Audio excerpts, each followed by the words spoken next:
consultation which is hoping to improve the city centre before 5:30.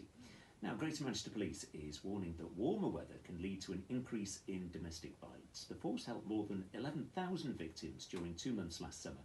That's 500 more than in November and December.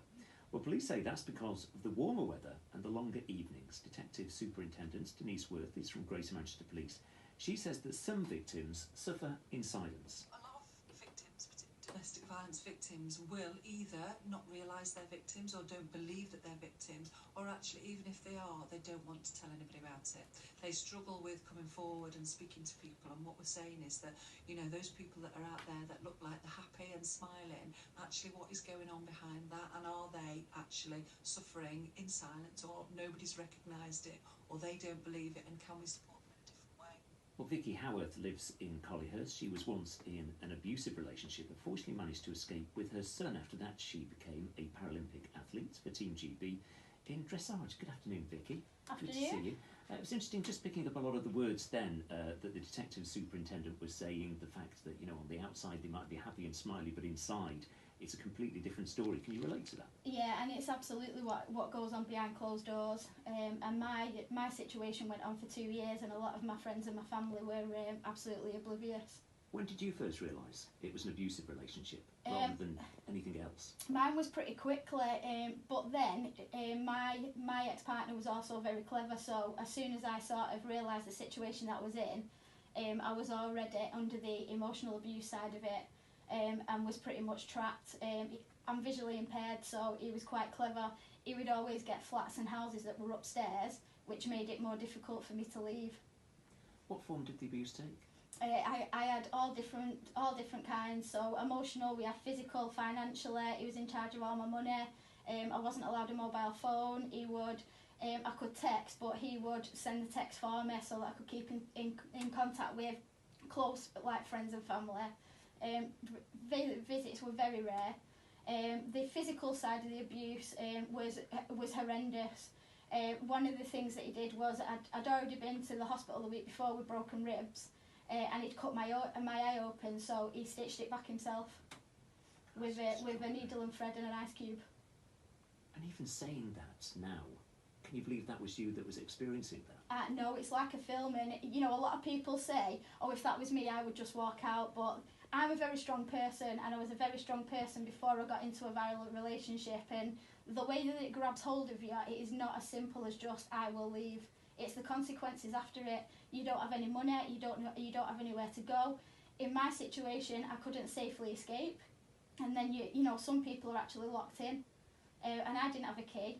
And then when you have children, it sort of, you know, it escalates even more, and you've got more factors into why you can't leave, so it's not as easy as just, you know, getting up and walking out the door.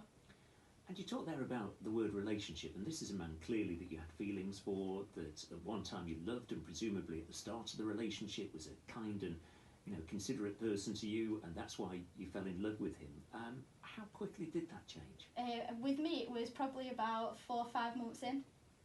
But then you want to be that person that can save them, and you want to be that person that can change. And you know, when they say to you, you know, I'm sorry, I'm going to change, and you always have that little glimmer of hope that maybe things are going to get better, and you're under the impression that nobody else is interested in you because of the emotional abuse, and you know, you're getting told that you're fat and you're ugly and nobody else will be interested in you. And when you hear that on a daily basis, it quickly hammers you down, and you start believing that.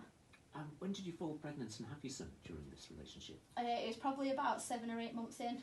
Right. And once you'd got your son, did you find that made it more difficult? That made it worse. The violence escalated and the situation escalated, because obviously you've then got to get an infant out of the situation. What sort of help was available to you? Did you seek help? Did you look online? Well, there wasn't, and in my situation as well, he had a lot of friends that were in very high places.